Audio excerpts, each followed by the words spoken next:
Soy Matías, profesor de educación primaria y programador. Mi nombre es Vanessa Giordano, soy profesora de nivel primario, licenciada en Ciencias de la Educación y tecnóloga educativa. Yo soy Fabián, maestro, psicopedagogo, investigador. Este podcast es el resultado de muchísimas charlas por videollamada que fuimos teniendo a lo largo del año y en las que todo el tiempo nos encontrábamos hablando y pensando sobre la nueva realidad educativa. Somos 3 maestros y maestras que nos juntamos a pensar y conversar sobre la práctica docente, la vida en las aulas y el impacto de la pandemia en nuestro trabajo diario. Pensamos compartir nuestras charlas con quien quiera escucharlas porque creemos que lo que nosotros debatimos son temas que están en la cabeza de docentes, de directivos, de familias y de estudiantes. Y porque creemos que pensar la escuela y pensarnos dentro de ella es parte de nuestro ser docente. Bienvenidos, bienvenidas, bienvenides a Barajar, un podcast de educación hecho por docentes. Empezamos con el último año de las escuelas secundarias medias y con las escuelas secundarias técnicas y el último año de la primaria. Vamos a trabajar con protocolos de seguridad que van a requerir que sean grupos de hasta 10 personas, un docente y 9 chicos. Y tenemos todas las medidas tomadas y la coordinación suficiente con los equipos de salud para garantizar que esto es, como siempre lo fue la escuela, un espacio seguro para todos los chicos. ¿Qué implica esto para cumplir el distanciamiento social? Que vamos a tener que dividir las aulas. No van a poder ir todos los estudiantes todos los días. Por eso vamos a tener que transitar con un sistema dual, estar en nuestros hogares, ir a la escuela, hasta que tengamos una resolución definitiva con el COVID-19, sea un tratamiento o una vacuna, ¿no? Cuando hablamos de 1,5 metros es sí o sí la distancia que hay que sostener dentro del aula. Tras 7 largos meses sin clases presenciales, los jóvenes agradecen volver a ver a sus compañeros y profesores, aunque debido a las medidas sanitarias esto tenga poco que ver con una clase normal. Fue la verdad bastante lindo, es no ver una pantalla, ver un profesor, ver que te expliquen ver un pizarrón, escribir cosas, sí es raro, pero es como volver a la vida real. Es imposible pensar en aulas con 30 pibes y pibas. Los edificios escolares no están aptos para poder transitar esto con salud.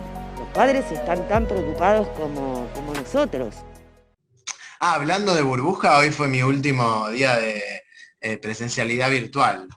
Hoy tuve mi último día de clases en la escuela con mi burbujita, mis alumnos burbujeros y alumnas burbujeras. Hoy nos divertimos, ¿no? Hicimos experimentos, estuvo divertido. Ahora, críticamente no le encuentro, no entiendo el sentido. Viste que yo le digo que es una presencialidad virtual, porque hay algo de la presencialidad que acá no aparece, no existe. En este tipo de encuentros, lo que pasaba o lo que sucedía en la presencialidad de la escuela, ¿no? ¿Te referís a los elementos escolares, por ejemplo? Me refiero a la experiencia, a la experiencia de la presencialidad, ¿no? Yo pienso la presencialidad como el cuerpo, ¿no? El cuerpo presente. Uh-huh. Y el cuerpo involucra muchos aspectos, además de la voz, que además acá la voz está como, ¿cómo se diría? Está bloqueada con el tapabocas, porque encima no aparece tanto la voz, ¿no? Pregunto 75 veces porque no escucho nada, estoy un poco viejo. ¿Cuántos chicos tenés y cuántas chicas tenés en el curso? En total en el curso son 22. O sea, pero podríamos en la burbuja. Claro, en la burbuja Sí. Tienen que ser 9 más vos, entiendo, ¿no? Claro, sí, bueno. Acá está bien, sí, son 10 y yo. Bueno, está bien, hay un protocolo Sí. específico que no tiene su número Sí. grande. O sea, creo que lo primero ya raro, a diferencia de cualquier otro cierre de año, es que los chicos y las chicas no se despidieron todos y todas entre sí, por ejemplo. Se despidieron como en cuotas. Un grupito con vos, otro grupito con vos, pero entre ellos no pudieron hacer un cierre entre todos, ¿o sí? Perdón, es un grupo conmigo y otro grupo con otros docentes, porque yo no estoy con todas las burbujas, imagínate. O sea, hay un grupo del cual vos no te pudiste despedir. Claro. La mitad más o menos la mitad del grado, no hicimos la despedida en la presencialidad, digámoslo. Pero sí lo vamos a hacer en los encuentros virtuales, digamos, donde nos encontramos todos y todas, desde marzo, básicamente, de abril. Bueno, hoy también fue mi última burbuja y fue bastante especial porque fue la burbuja de séptimo grado, o sea, fue la burbuja como más formal, ¿no? que se había pensado desde un principio. Y fue bastante particular porque era un egreso, un egreso en donde ni siquiera se podía, nada, se podía dar un abrazo, bueno, pero bueno, eso ya pasa a la parte emocional. Vos dijiste algo de lo emocional y yo me quedé pensando que lo emocional es parte de la escuela. Después con Vane tenemos nuestras discusiones respecto de cómo se tratan o cómo se piensan las emociones en la escuela, pero no podemos separar las emociones de las personas que las sentimos. Y la escuela está hecha por personas, por lo tanto, las emociones están en la escuela. Y la presencialidad virtual, como yo la llamo, o este tipo de presencialidad, hace que, por supuesto, sigamos sintiendo las emociones, no puede evitarlo, pero que tengamos que encontrar otras maneras de expresarlas. Es cierto que no nos podemos dar abrazos, pero quizás podemos buscar otra manera de expresar. Yo creo, abonando a esta idea de lo virtual, que me parece que está muy bueno ese adjetivo, porque creo que tensiona un poco la idea de lo real, ¿no? Virtual como contraposición a lo real. Y me quedo como pensando, porque imaginemos que lo vemos esto dentro de 5 años. El protocolo de la cuestión presencial y de las burbujas, y más allá de cómo se implementó y demás, implicaba como esta cuestión de se vuelven a las clases, vamos a volver a clases. Ya en eso había como una bajada importante, como si no hubiese habido clases. Y la realidad es que en muchísimas escuelas hubo clases distintas, pero clases. Más felices, menos felices, más potentes en lo pedagógico, menos potentes, pero las hubo gente trabajando en esto, hubo gente diseñando cosas, como hablamos siempre. Ahora, lo que me quedo pensando es, puede ser virtual también porque aparece en esta presencialidad en formato burbuja, en paralelo un montón de otros permisos que se venían dando en cuarentena que permitían, por ejemplo, que uno pudiera encontrarse con algunas personas en lugares abiertos y demás. O sea, quizás estos chicos y chicas se venían viendo ya en otras instancias y de pronto quedaba muy forzada la presencialidad en la escuela. Porque era como, bueno, vamos a juntarnos para reencontrarnos. Y quizás solo se reencontraba el docente con sus estudiantes. Pero los estudiantes ya se venían encontrando antes. Entonces hay algo ahí que quedó como desfasado, quedó raro, quedó forzado, no genuino y no pedagógico, eso seguro. Me hiciste pensar en algo y es el leitmotiv, digamos, como la regla, el título del encuentro tenía que ver con la revinculación con la escuela. Y no sé dónde lo leí, pero me pareció muy interesante, no es algo que pensé yo directamente, pero sí lo leí, es que se piensa en una revinculación como si los alumnos y las alumnas se hubiesen desvinculado en algún momento de la escuela, ¿no? Y vos estabas justamente hablando de este tema. Durante todo el año estuvieron vinculados con la escuela. Es cierto que quizás no con el edificio de la escuela, pero la escuela buscó la forma de llegar a las casas, como en algún momento hablamos, y las clases siguieron. Y los docentes seguimos trabajando, y las docentes también, y pensando diferentes maneras, reinventándonos, para enseñar a través de las plataformas y los dispositivos. De hecho, lo interesante de este concepto, presencialidad virtual, es que lo único que no había era contenido, digamos, pero era como estar también detrás de una pantalla, porque no te podías acercar, no los podías tocar, no podías pasar una hoja, y ahí es donde está bueno esto que se menciona, lo de las emociones, que ahí se genera además otro tipo de emoción que está vinculado también a la impotencia, ¿no? Vos estás en la presencialidad, estás con un otro cuerpo, pero no podés manejarte de la misma manera que te manejabas en la prepandemia. Entonces se vuelca otra vez a lo emocional, pero desde otro lugar. Sí, vos hablaste del contenido y vuelvo con esta idea, ¿no? Es cierto, sí, contenido hay, porque siempre hay un contenido. La cuestión es que el contenido no era un contenido pedagógico, ¿no? La intencionalidad o la razón por la que estábamos ahí no tenía que ver con lo pedagógico, no. De hecho estaba en el protocolo, no había intervenciones pedagógicas, era, como dije antes, una revinculación. Yo ahí haría como una salvedad, me quedo pensando en esto, porque a veces usamos pedagógico, y lo hago yo también, como una experiencia interesante de aprendizaje o de enseñanza.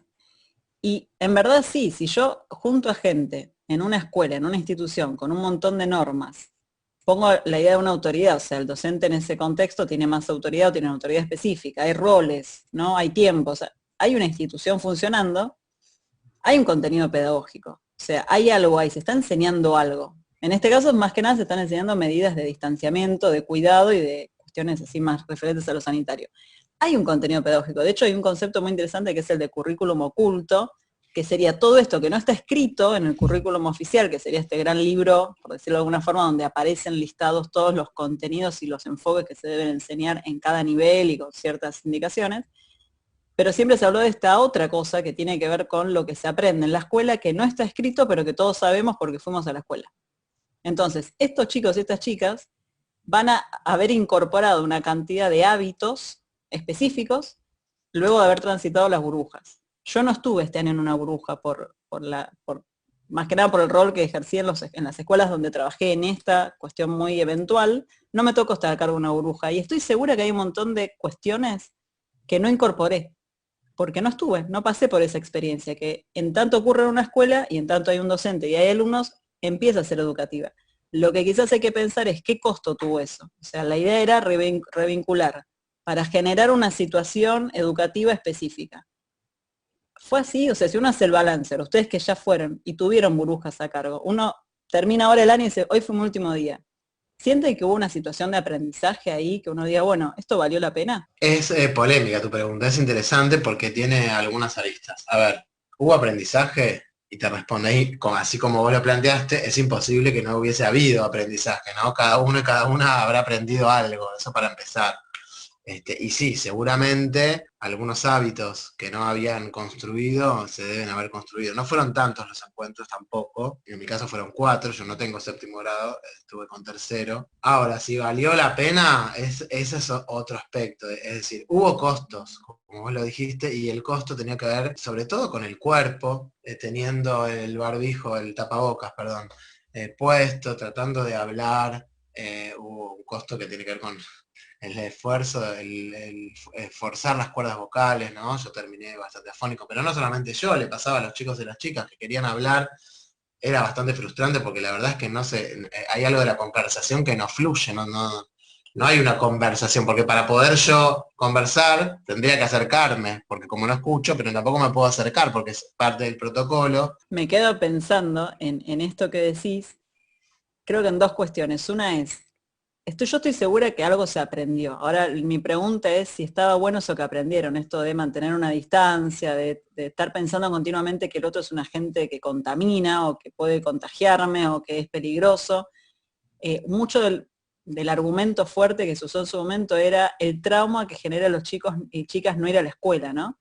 Y me quedo pensando hoy, estos chicos y chicas que efectivamente fueron a la escuela en este formato, si no les fue tampoco también como algo traumático, no traumático en términos de dolor, sino de difícil, como de pronto venían con una forma de estar en la escuela y ahora de pronto tenían otra que no es nada amigable, no es algo que invite a expresar emociones lindas, casi uno está todo el tiempo teniendo miedo de no contagiarse, de que tengo que cuidarme, que haga allá.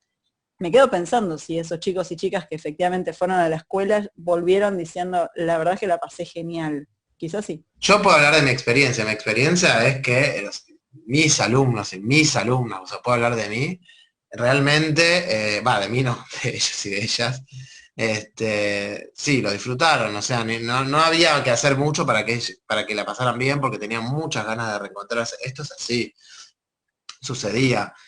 Lo disfrutaron, tenían ganas de venir, no faltaban, y la devolución era que realmente se quedaban felices por los encuentros. Pero los niños son niños y nosotros somos adultos. Y yo siempre doy este ejemplo. Si yo le digo a un chico, a una chica, bueno, ahora no vas a tener que comer más brócoli, no sé, por decir un ejemplo, y vas a poder comer chocolate todas las cenas, ¿no? Capaz se pone contenta porque le gusta mucho el chocolate, pero ahora la cuestión es, ¿Alcanza eso para decir que es una buena idea? Yo lo que quería decir es que, más allá de mi experiencia, escuché voces de colegas, y primero que, con respecto a lo que pregunta Vane, esto de los hábitos de que, bueno, aprender a tomar distancias, o sea, por lo general, lo que escuchaba es que no, la verdad que los chicos y las chicas no podían respetar, pero porque esto no era algo que tenían aprendido, y la verdad que los encuentros, como fueron muy pocos, si se llevan algo para mí de esta experiencia es, la verdad, no podría decir, no podría decirlo, no. Tendría que como analizarlo. Yo pienso en esto. Se está hablando mucho, más allá de que no tenemos ninguna certeza, sí sospechas, y varias sospechas, que seguramente el formato burbuja, en tanto fue una forma posible de como unir requerimientos sanitarios con estos requerimientos de volver a verse físicamente en la escuela. Lo que sospechamos todos y todas es que efectivamente cuando arranque el ciclo lectivo que viene, que tampoco tenemos mucha certeza de cómo va a ser, pero digo, seguramente va a haber alguna combinación entre burbujas y virtualidad. Y a mí me suena como muy difícil lo que va a pasar. ¿Por qué? Porque las burbujas aparecieron ahora, a fin de año, después de un año muy cansador también, y estaban habladas tal cual como ustedes lo decían, actividades de revinculación que estaban más asociadas a lo recreativo, a cuestiones más lúdicas. Estaba muy claro esto de no se va a enseñar un tema específico. ¿Por qué? Porque como es optativo, no se podía obligar, no se podía estar enseñando, no sé, fracciones, cuando yo tenía chicos o chicas que estaban en sus casas por razones obvias, por ejemplo, cuidándose de no enfermarse, porque esto era optativo. Entonces uno no podía dar un contenido obligatorio en esa instancia. Me quedo pensando dos cosas, digo, cuando empiece el año, si se va a instaurar la burbuja como opción, si va a ser optativa, y ahí va a haber una tensión importantísima, porque a nivel estructura genera toda una organización difícil en las escuelas, esto de esta cantidad de chicos y chicas y un docente a cargo, no está pensada la escuela para ese tipo de grupos. Y la otra es, una cosa es plantear actividades más lúdicas o recreativas de cierre de un año en donde se trabajó mucho, y otra cosa es empezar con eso al inicio, con una cantidad de tiempo que no sabemos. O sea, no es que vamos a estar haciendo actividades lúdicas no ancladas a un contenido durante 3 meses. Eventualmente hay que enseñar fracciones. Y la forma en que está pensada la burbuja no es una situación que lleve a decir, bueno, vamos a trabajar con fracciones desde este lugar, desde este lado. Así que va a ser difícil, y creo que el problema es que como no hay docentes implicados en pensar esto, vamos a estar metiendo la pata un montón. Es como una hipótesis que tengo, espero que no sea tan así. Lo que vos decís a mí me parece interesante. Yo creo que hay que también dimensionarlo con lo que sucedió este año, ¿no? Porque este año la mayor parte, casi todo el año, no hubo clases presenciales.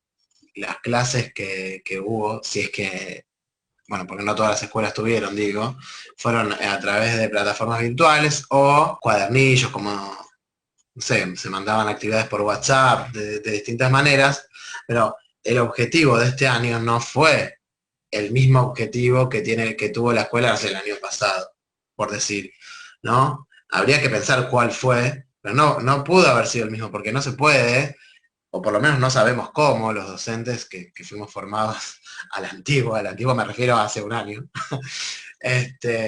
enseñar lo que hay que enseñar en la escuela a través de plataformas virtuales. Eso para empezar. Entonces yo pienso que el objetivo de este año fue distinto. Y el año que viene habrá que repensar nuevamente. Sí, la vuelta a la escuela va a implicar el trabajo a través de burbujas y la virtualidad, y bueno, habrá que pensar cuál es el objetivo nuevamente, porque no es lo mismo enseñar a través de una computadora o un dispositivo que estar en persona, porque falta el cuerpo, porque falta el encuentro, porque falta la experiencia. Falta la política pública. No nos olvidemos que hubo mucha disputa, tanto el gobierno de la ciudad como el gobierno de nación, con respecto a el objetivo, ¿no? Del que hablaba Fabi. Por un lado, yo siento que para mí el objetivo fue el mismo. Digo, no hubo tiempo de pensar en otro objetivo para este año con respecto al año anterior. Lo que sí se trató de hacer es, de saldar algunas cuestiones más urgentes. Y en esas cuestiones más urgentes, por un lado, hubo una parte del ministerio que pensó más en garantizar la educación y hubo otra parte que pensó más en el marketing y a dejar conforme a cierto sector de la sociedad. Yo creo que tenemos un desafío, los que trabajamos en las escuelas, en cualquier rol en el que estemos, respecto al año que viene. O sea, ya se adelantó que las clases van a empezar antes y que los docentes y las docentes tienen que empezar antes, al menos en Cava, en Ciudad de Buenos Aires. Cuando ocurrió la pandemia, las clases se suspendieron, si no me equivoco, no sé si fue de un viernes a un lunes o de un jueves a un lunes, el pero 16 fue de marzo. Claro, pero el anuncio fue El 20, perdón. el 20 creo que fue la cuarentena oficial, pero las clases, Sí. que fue un jueves, y las clases se suspendieron ya desde el lunes 16, no había clases. Es verdad. Y no recuerdo si fue que Fernández este anuncio lo hizo el fin de semana o si fue efectivamente un viernes. Creo que fue ahí nomás, las escuelas lo percibíamos. El domingo anterior. Esto que ahora parece una anécdota porque va a quedar como la historia de los 5 presidentes y de pronto se suspendieron las clases de un día para el otro y de pronto ya no se cerraron las fronteras, así todo fue tan de pronto. Tenemos algo a favor como docentes y es que ya sabemos, por lo pronto, salvo que la situación cambie, pero si cambia va a ser para un escenario que conocemos, que es la vuelta a la escuela presencial. Esa situación la conocemos desde hace años. Sí tenemos como ventaja que en el caso de volver a comenzar el ciclo lectivo y seguir nosotros en situación de pandemia, ya sabemos de qué va. Por lo pronto, tenemos una ventaja ahí. Y ahí me parece re interesante lo que había dicho Mati al inicio, esto de las políticas públicas, porque fíjense que contando con ese conocimiento que no es menor y es información clave, aún así se pide empezar el ciclo lectivo antes. Cuando uno podría apostar a decir, bueno, a ver, esto nos agarró en el 2020 de un domingo a un lunes. No pudimos pensar las propuestas, no pudimos los docentes y las docentes juntarnos y decir, vamos a hacer esto, vos en quinto grado vas a ver esto, vos en cuarto vas a ver lo otro, en primer año esto y aquello. Ahora, teniendo la chance de hacer ese trabajo pedagógico, que es muy necesario, porque hay que pensar el año que sigue con lo que ya pasó, aún así el gobierno decide empezar antes, adelantar todo, cuando en verdad podría haber un trabajo interesantísimo ahí de los docentes y las docentes, conversando, hablando, diagramando un año que de por sí va a ser desafiante. Se viene un año y no solo uno, digamos, porque ahora hay que ver qué consecuencias nos trajo este año, ¿no? ¿Qué pasó? ¿Qué pasó con los chicos, con cada chico y con cada chica? ¿De dónde está? ¿Cómo están? Con cada familia. Con cada familia. Hay algo vos decías volver a la habitualidad, ¿no? Y yo me quedo pensando en esta frase que decían de volver a la nueva normalidad. Yo me imagino que va a haber una nueva normalidad escolar también, ¿no? Como que ya es imposible volver a vivir una experiencia como la que teníamos el año pasado. Porque ya estamos modificados y modificadas, ya tenemos un recorrido distinto y ahora eso tiene que aparecer en la escuela también. Entonces es una nueva normalidad escolar. La palabra normalidad es extraña, pero es una nueva vida escolar, distinta. Me acuerdo de una palabra que escuché de Vane definiendo este año, ruptura. Y para mí es la ruptura de la normalidad. Como enganchando, Fabio recién se preguntaba sobre la normalidad, ¿no? Para mí es como se rompió la norma, porque la norma escolar se rompió para pasar a una nueva modalidad, ¿no? En donde no se estaba en la escuela, cambiaron las dinámicas, cambió el rol, tanto docente como el rol del alumno. Esto de que los alumnos y las alumnas en las casas, si querían, podían estar en pijama. Entonces, yo lo asocio más a la ruptura de la norma, y bueno, y el año que viene es ver cómo se reconstruye, ¿no? Con estos dos escenarios, con el escenario presencial, que es el que ya conocemos, y con este escenario de la virtualidad, que la verdad desconocemos. Tenemos una experiencia mínima de este último tiempo. Por lo pronto yo pienso de lo que vos decís, Mati, y de lo que veníamos hablando. Este ejemplo de que ahora, según el protocolo, yo no puedo compartir objetos ni con mis alumnos, ni con mis alumnas, ni entre ellos y ellas pueden, ¿no?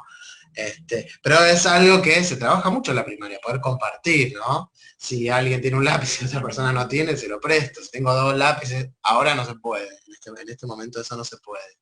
Ahora, yo me lo pregunto, ¿qué va a pasar el año que viene? ¿Qué va a pasar cuando ya estemos todos y todas vacunados, vacunadas? ¿Sí? Se terminó el coronavirus.